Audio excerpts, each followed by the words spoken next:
बिस्मिल्लाहिर्रहमानिर्रहीम। अस्सलाम वालेकुम। आज का हमारा टॉपिक है इंट्रोडक्शन टू बायोलॉजी।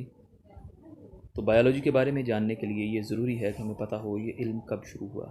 इंसान की पैदाइश के साथ ही बायोलॉजी का इल्म शुरू हो चुका है। बायोलॉजी का मतलब क्या है? ये दो लफ्ज़ों से मिलकर बना है। सबसे पहले बायोज़ लाइफ, लोगोस का मतलब है स्टडीज़, यानी ज़िंदगी की स्टडी ऑफ लाइफ।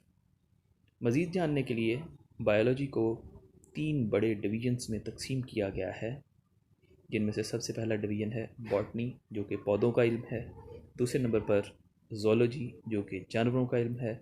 और तीसरे नंबर पर माइक्रोबायोलॉजी, जो कि माइक्रो ऑर्गेनिज़म्स की स्टडी है, यानी वो ऑर्गेनिज़म्स जो सिर्फ माइक्रोस्कोप के ज़रिए ही देखी जा सकती हैं।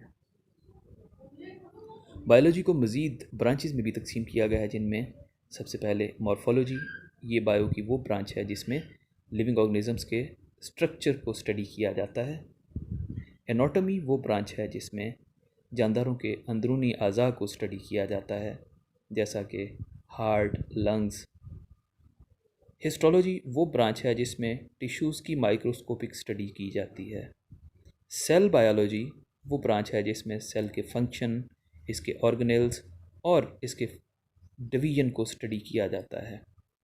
फिजियोलॉजी वो ब्रांच है जिसमें मुख्तलिफ ऑर्गेनिज़म्स के बॉडी पार्ट्स के काम करने को स्टडी किया जाता है।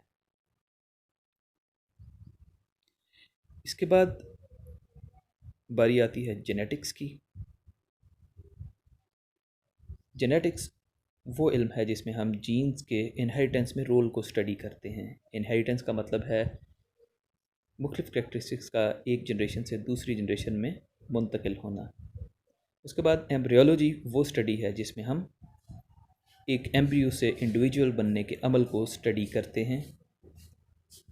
टेक्सोनोमी बायोलॉजी की वो ब्रांच है जिसमें हम मुख्तलिफ किस्म की ऑर्गेनिज़म्स को मुख्तलिफ ग्रुप्स में तकसीम करते हैं और इनको क्लासीफाई करते हैं। पैलेंटोलॉजी साइंस की वो ब्रांच है जिसमें हम फोसिल्स को स्टडी करते हैं। फोसिल्स लिविंग ऑर्गेनिज़म्स जो कि एक्सटिंक्ट हो चुके हैं उनके रिमेन्स को कहा जाता है। इन्वायरमेंटल बायोलॉजी जानदारों के अपने माहौल के साथ ताल्लुकात को स्टडी करने के इल्म को कहते हैं। सोशियो बायोलॉजी इंसानों और जानदारों के आपस के मुख्तलिफ ताल्लुकात को स्टडी किया जाता है। पैरासाइटोलॉजी साइंस की वो ब्रांच है जिसमें पैरासाइट्स को स्टडी किया जाता है। पैरासाइट्स वो लिविंग ऑर्गेनिज़म्स हैं जो कि जानदारों पर अपनी खुराक हासिल करते हैं उनके ज़रिए और उनको बदले में कोई ना कोई बीमारी मुंतकिल करते हैं। बायोटेक्नोलॉजी साइंस की वो ब्रांच मुख्तलिफ ऑर्गेनिज़म्स को इंसान की फ़लाह व बहबूद के लिए इस्तेमाल करते हैं। इनमें माइक्रो ऑर्गेनिज़म्स भी हो सकती हैं और मल्टी सेलुलर ऑर्गेनिज़म्स भी इसमें शामिल हैं।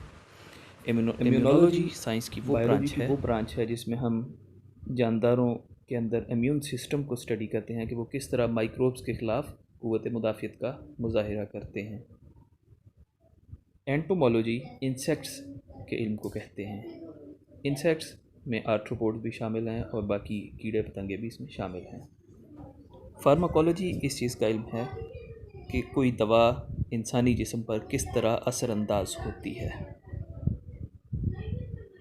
इसके अलावा उस दवा के असरात बाद में क्या होते हैं हमारी बॉडी के ऊपर, ये तमाम चीज़ें भी इसी ब्रांच में स्टडी की जाती हैं। बायोलॉजी का ताल्लुक साइंस की दीगर ब्रांचेस के साथ बहुत गहरा है।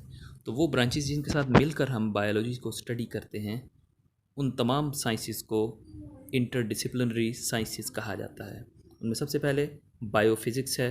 फ़िज़िक्स के तमाम प्रिंसिपल और रूल्स को बायोलॉजी में इस्तेमाल करना बायोफिज़िक्स कहलाता है। इसकी एग्जांपल ये जैसा कि फ़िज़िक्स में लीवर के रूल को इस्तेमाल किया जाता है, इसकी रिजेम्बलेंस लिम्ब्स की हरकत से मिलती है।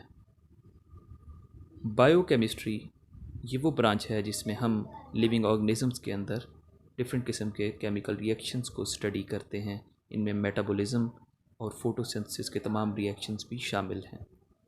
बायोमैथमेटिक्स या बायोमेट्री यानी बायोलॉजी के इल्म में मैथमेटिकल टेक्निक्स को इस्तेमाल करना बायोमेट्री कहलाता है और इसी के ज़रिए मुख्तलिफ़ किस्म के नताइज भी तैयार किए जाते हैं। बायोजियोग्राफ़ी ये वो ब्रांच है जिसके अंदर हम स्टडी करते हैं कि मुख्तलिफ़ जियोग्राफिकल रीजन्स में किस तरह जानदारों की डिस्ट्रीब्यूशन है और उनके करैक्टरिस्टिक्स के लिहाज से वो किस तरह वहाँ पर रहते हैं। इस तमाम इल्म को बायोजियोग्राफी कहा जाता है। बायो इकनॉमिक्स ये वो ब्रांच है जिसमें हम मुख्तलिफ़ किस्म की ऑर्गेनिज़म्स से यील्ड हासिल करते हैं, उनसे पैदावार हासिल करते हैं या जिनसे हमें फ़ायदा हासिल हो।